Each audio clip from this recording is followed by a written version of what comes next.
Assalamualaikum semua. Okey, hari ni kita akan belajar untuk tajuk gerakan.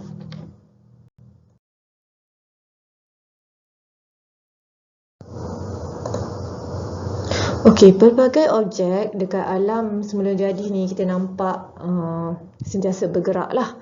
Apa yang menyebabkan pergerakan tu berlaku dan bagaimana kita melihalkan pergerakan sesuatu objek tu dengan lengkap? Okey, kajian mengenai satu objek mengambil kira sebab gerakan ni dikenali sebagai kinematik. Maksudnya kalau bidang kinematik ni adalah kajian tentang gerakan lah ya. Okey, untuk tajuk gerakan ni yang penting istilah yang awak kena tahu adalah jarak, sesaran, laju, halaju dan pecutan. Mungkin semua dah tahu jarak, sesaran ni satu laluan lah, katakan jarak kan. Tapi kita nak tengok lebih detail. Laju, halaju, pecutan ni tajuk-tajuk sebelum ni kita dah pelajari. Awak kena tahu formula dia semua. Okey, ini contoh seorang perempuan ni bergerak lah. Okey, dia bergerak, dia bagi arah ke arah kanan ni. Sebab bila bergerak ni, maksudnya dia ada halaju. Halaju ni kita ingat dia mesti ada arah kan. So, perlu ada arah lah. Okey, kita tengok yang pertama, jarak. Okey, jarak, selalu awak dengar jarak kan. Apa sebenarnya maksud jarak ni? Okey, jarak ialah jumlah panjang lintasan gerakan sesuatu objek. Okey, jarak ni adalah kuantiti skala sebab dia tak ada arah. Jarak hanya nilai je kan, berapa kilometer, berapa meter. Kita tak ada arah mana, jarak, arah mana, kita tak ada. Okey, untuk unit jarak, SI unit dia adalah meter ya.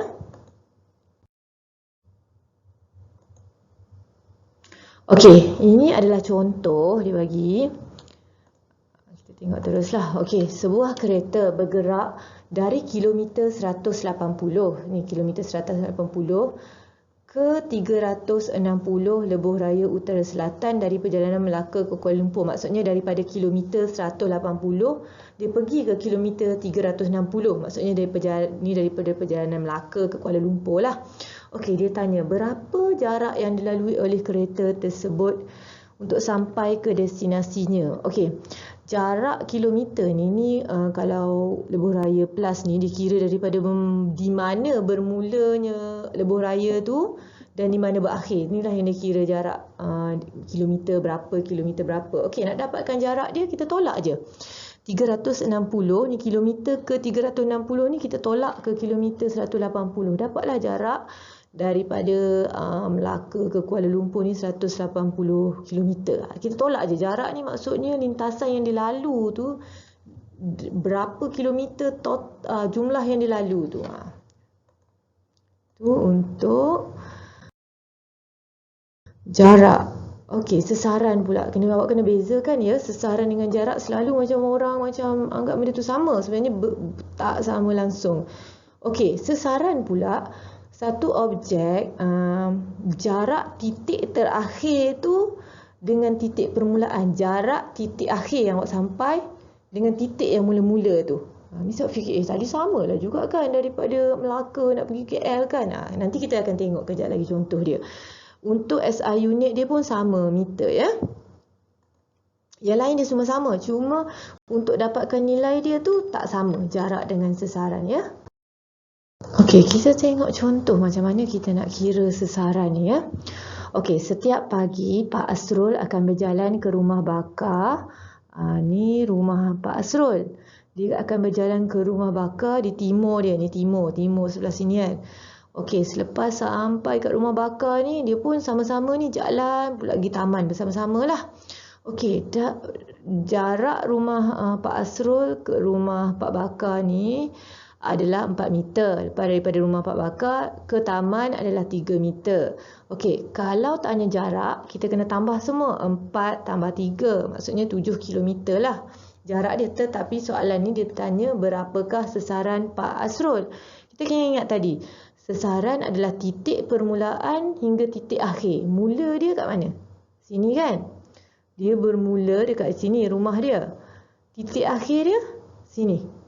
So, awak hanya perlu kira jarak, perlu kira daripada ni titik awal ni ke titik akhir ni. Berapa nilai dia dekat sini. So ni dia guna teorem Pythagoras lah. Dapat sini 5 meter. Kalau jarak, ya 7 kilometer. Tetapi sesarannya adalah 5 meter. Okey, kalau dia tanya sudut pula, ni kiraan sudut lah, dia guna tangent. Dapatlah 36.9 darjah lah. Kalau nak sudut, jarang lah soalan tanya tentang sudut. Biasanya dia tanya sesaran je.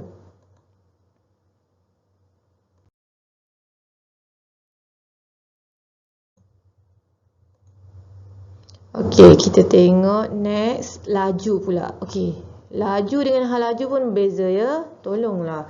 Selalu macam pelajar ni tak boleh bezakan laju dengan hal laju ni ya. Laju ni adalah perubahan jarak bahagi masa yang diambil. Okey, kuantiti skala juga sebab tak ada arah. Okey, SI unit dia kalau perubahan jarak meter, masa yang diambil adalah